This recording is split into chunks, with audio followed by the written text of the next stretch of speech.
നമസ്കാരം. News 99 Kerala one time ബുള്ളറ്റിലേക്ക് സ്വാഗതം.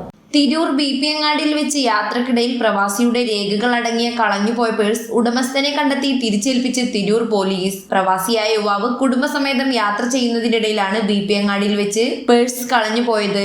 പ്രവാസി വീട്ടിലെത്തിയപ്പോഴാണ് തന്റെ വിദേശത്ത് ജോലി സംബന്ധമായ രേഖകൾ അടങ്ങിയ പേഴ്സ് നഷ്ടപ്പെട്ട വിവരം അറിയുന്നത്. അതുവഴി യാത്ര ചെയ്തിരുന്ന കൂലിപ്പണിക്കാരനായ ദമ്പതികൾ ഈ പേഴ്സ് കാണുകയും തുടർന്ന് ദമ്പതികൾ പേഴ്സ് പോലീസിൽ ഏൽപ്പിക്കുകയും ചെയ്തു. പോലീസ് അന്വേഷിച്ച് ഇരിങ്ങാവൂർ സ്വദേശിയായ പ്രവാസി പേഴ്സിന്റെ ഉടമസ്ഥനെ കണ്ടെത്തി തിരിച്ചേൽപ്പിക്കുകയും ചെയ്തു. പേഴ്സ് തിരിച്ചു കിട്ടിയതിൽ പ്രവാസി അതിയായ സന്തോഷം രേഖപ്പെടുത്തുകയുണ്ടായി. Tirur police station sub inspector Naseer Tirurkkad പ്രവാസിയെ കണ്ടെത്തി പേഴ്സ് ഏൽപ്പിക്കുകയുണ്ടായി. പോലീസ് ഉദ്യോഗസ്ഥരായ മൻസൂർ, യാസിർ എന്നിവരും പങ്കെടുത്തു. ന്യൂസ് 99 തിരൂർ. ഓരോ മുഹൂർത്തങ്ങൾക്കും അതിൻ്റെതായ സന്തോഷങ്ങളുണ്ട്. അതിൽ ചിലത് ഒരിക്കലും മറക്കാൻ പറ്റാത്തതും. Azad gold and diamonds, Thazhepalam, Tirur.